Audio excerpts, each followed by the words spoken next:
Welcome to Nabadarpan YouTube channel. সকলকে স্বাগত জানাই নবদর্পণ ইউটিউব চ্যানেলে। ফ্রেন্ডস, এখনও পর্যন্ত যারা আমাদের চ্যানেলটি সাবস্ক্রাইব করেননি, প্রত্যেকের কাছে রিকোয়েস্ট, আমাদের চ্যানেলটি সাবস্ক্রাইব করে আমাদের পাশে থাকুন, আমাদেরকে সাপোর্ট করুন, আমাদেরকে সহযোগিতা করুন, আমাদেরকে এগিয়ে যেতে সাহায্য করুন। ফ্রেন্ডস, আজকে আলোচনা করব ডক্টর এপিজে আব্দুল কালামের জীবনী। চলুন ভিডিওটা শুরু করি। ডক্টর এপিজে আব্দুল কালামের পুরো নাম হচ্ছে আবুল পাকির জাইনুল আবিদিন আব্দুল কালাম। 1931 সালের 15ই অক্টোবর বৃহস্পতিবার ব্রিটিশ ভারতের মাদ্রাজ প্রেসিডেন্সির অধীনে ভারতের তামিলনাড়ু রাজ্যের রামেশ্বরমের এক তামিল মুসলিম পরিবারে জন্মগ্রহণ করেন। তার পিতা আবুল পাকির জাইনুল আবেদিন ছিলেন একজন নৌকা মালিক ও স্থানীয় মসজিদের ইমাম, এবং মাতা আসিয়াম্মা ছিলেন গৃহবধূ। তার পিতা রামেশ্বর অধুনা বিলুপ্তা ধনুষ্কড়ির মধ্যে হিন্দু তীর্থযাত্রীদের নৌকায় পারাপার করতেন। কালামের পরিবার ছিল অত্যন্ত গরিব। অল্প বয়স থেকেই পরিবারের ভরণ পোষণের জন্য তাকে কাজ শুরু করতে হয়। বিদ্যালয়ের শিক্ষা সমাপ্ত করার পর পিতাকে সাহায্য করার জন্য তাকে সংবাদপত্রে লেখালেখি শুরু করতে হয়। বিদ্যালয়ে তিনি ছিলেন সাধারণ মানের ছাত্র, কিন্তু তার শিক্ষা গ্রহণের তীব্র বাসনা ছিল। ঘন্টার পর ঘন্টা তিনি পড়াশুনো করতেন ও অঙ্ক কষতেন।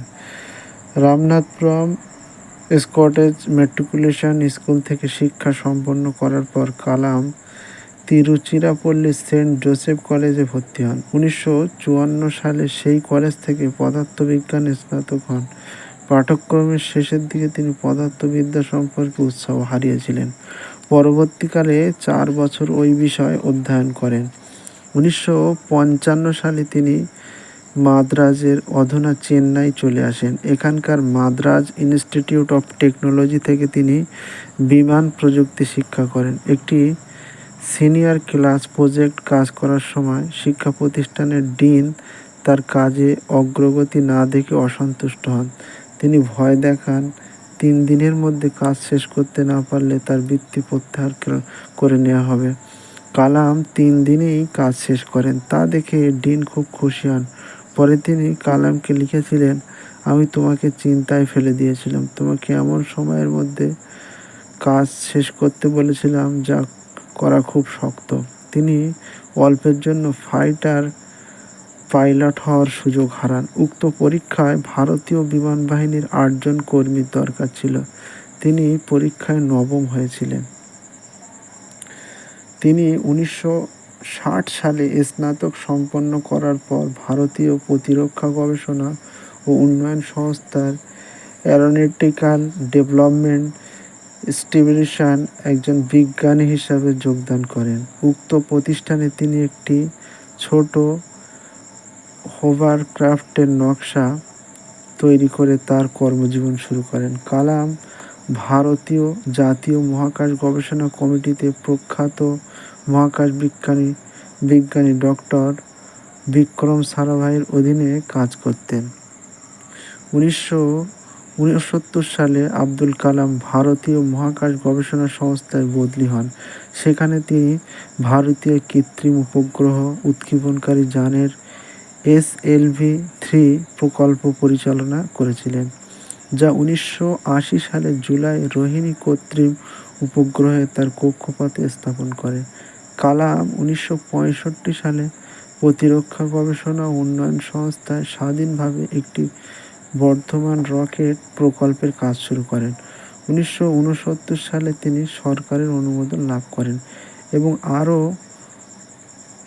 আরও কয়েকজন প্রকৌশলীকে নিয়ে প্রোগ্রামের ব্যাপ্তি ঘটান। তিনি 1963-64 সালে নাসার Langley research centre, Goddard space flight centre এবং ওয়ালস ফ্লাইট ফ্যাসিলিটি পরিদর্শন করেন। তিনি 1970 থেকে 1990 সালের মাঝে polar satellite launch vehicle PSLD এবং SLV-3 ট্রি গড়ার চেষ্টা করেন। তিনি এই কাজে সফল হয়েছিলেন।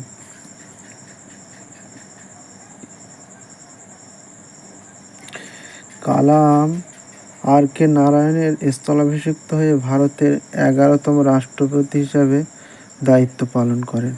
তিনি 2002 সালের রাষ্ট্রপতি নির্বাচনে 922.884 ইলেকটরাল ভোটে জয়ী হয়ে লক্ষ্মী সাহগালের ভোটকে ছাড়িয়ে যান। তার মেয়াদ 25শে জুলাই 2002 থেকে 25শে জুলাই 2007 পর্যন্ত স্থায়ী ছিল।